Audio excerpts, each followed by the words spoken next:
YouTube deleted comments critical of the Chinese Communist Party. And it was totally an accident.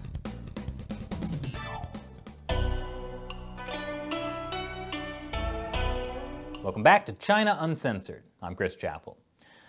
We all know about how the Chinese Communist Party censors the media and the internet inside China to make sure no one says anything that makes the party look bad. I, for one, am grateful, because without Chinese censorship, our entire show, China Uncensored, would have nothing to cover. And I've got good news. This kind of censorship seems to be making its way across the Pacific, directly to Silicon Valley. It turns out YouTube has been deleting comments with phrases that insult China's Communist Party. I mean, how could that happen? What a mystery. It might be unsolvable. Well, apparently, for the past 6 months, YouTube has deleted any comments with the Chinese characters for wumao, which means 50 cents. Wumao have become the abbreviation for the 50-cent army. Those are the trolls that post pro-Communist Party comments on the internet in exchange for a small fee, supposedly 50 Chinese cents. YouTube also deleted comments with the word gongfei, or communist bandit. I didn't even know that was still a thing. Communist bandit was a slur used by Chiang Kai-shek's nationalist forces against Mao's communist guerrilla army. And it's a bad phrase that no one should ever use, especially in the comments to this video. In this video, a user posts communist bandit in Chinese beneath a YouTube video. About 15 seconds later, it gets removed. They repeated this experiment several times. YouTube was definitely censoring it. So how is it that 2 insults to the Chinese Communist Party were being automatically deleted in YouTube comments?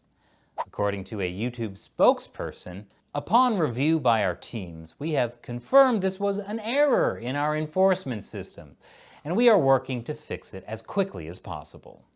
I'm not accusing YouTube of doing this on purpose, by the way, at least not without more evidence. But the idea that this very specific anti-CCP censorship could happen through an error in their enforcement system is still very worrying. For example, Communist Bandit and 50 Cent Army could have been censored because of mass flagging from Chinese internet trolls. Or the algorithm could have flagged it for other reasons. We just don't know. Another YouTube spokesperson told Ars Technica that YouTube relies on classifiers to decide which comments to delete, and that YouTube's classifiers didn't take into account the proper context. The spokesperson said she wasn't able to give more details, which is unfortunate because more details are needed. Of course, I, for one, completely trust YouTube and its parent company, Google. And I obviously wouldn't want to say or do anything that might turn their classifiers against me. Which is why I think it's unfortunate that this whole communist bandit thing has made everyone remember all the controversy about that censored search app called Dragonfly that Google was secretly working on for the Chinese market.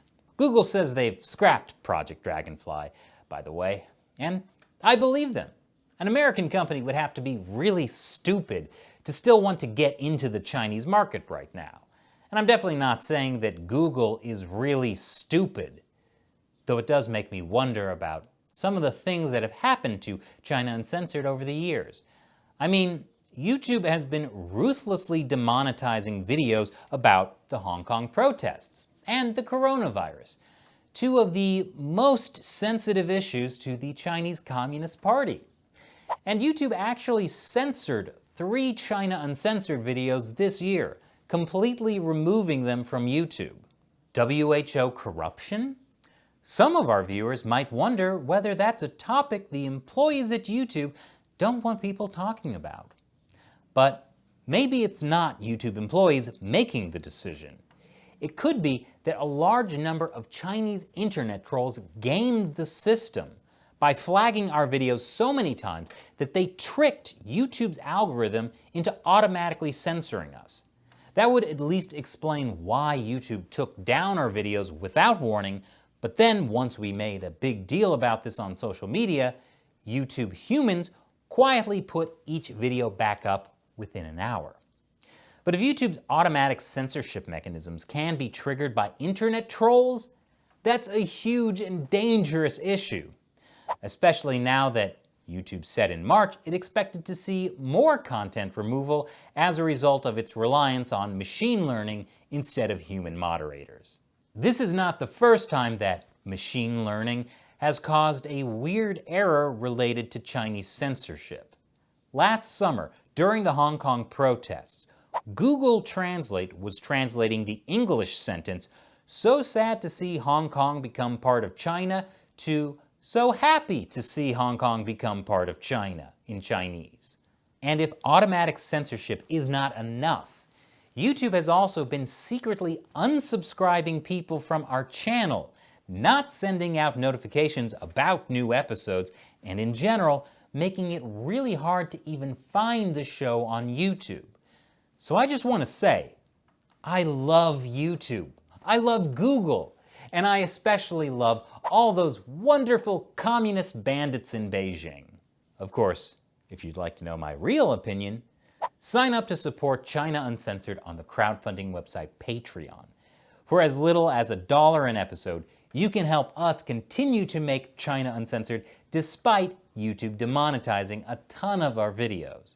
Not that I think there's anything strange about that, or even anything to criticize. Speaking of which, now's the time when I answer a question from one of the people who support us on Patreon. Adam Steele asks, "Hi Chris, I was just wondering what you thought about Russia and China teaming up to form a petrodollar. Do you think it will rival the US petrodollar? Also, with everything YouTube has been doing to your videos, how in the pocket of the CCP do you think Google really is?" Wow, two great questions there, Adam. As for the petrodollar is not really a standalone currency. It's just the agreement that oil-producing countries, like the OPEC countries, will sell oil in exchange for US dollars. That means when any other country buys oil, they have to convert their local currency to US dollars first. For Russia or China to take over, they'd have to convince OPEC nations to trade their oil for Russian rubles or Chinese yuan. But these currencies are way less stable than the US dollar.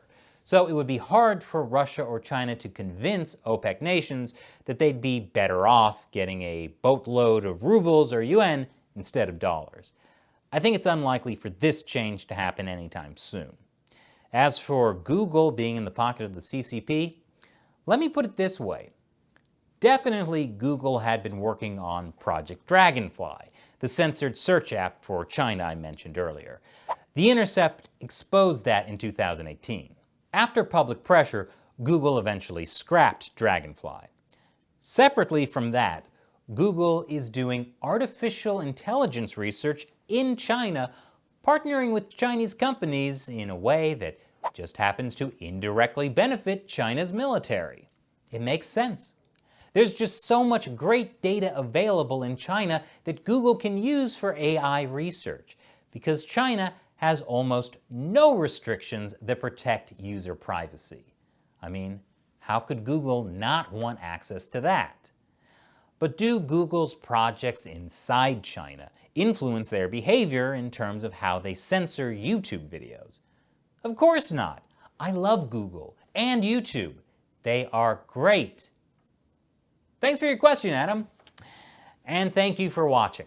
Be like Adam and go to patreon.com/China Uncensored and support us with $1 or more per episode. Once again, I'm Chris Chappell. Thanks for watching China Uncensored.